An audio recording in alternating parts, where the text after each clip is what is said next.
Mobile के अंधाधुंध इस्तेमाल की एक मिसाल। बाबा जी कहते हैं कि कल मैं व्हाट्सएप इस्तेमाल करता करता अपने घर की बजाय हमसायों के घर दाखिल हो गया और टीवी लाउंज में जाकर बैठा तो पता चला ये अपना घर नहीं है। अभी मैं कुछ सोच ही रहा था कि हमसाए की बीवी भी अपने किचन से मोबाइल फ़ोन इस्तेमाल करते करते बाहर निकली। पहले मुझे पानी दिया और फिर चाय भी दे दी।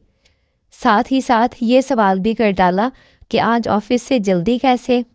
मैं अभी जवाब सोच ही रहा था कि हमसाई का शौहर भी फ़ोन इस्तेमाल करता करता घर में दाखिल हुआ, जिसे देखकर मैं परेशान हो गया कि वो मुझे अपने घर बैठा देखकर क्या सोचेगा।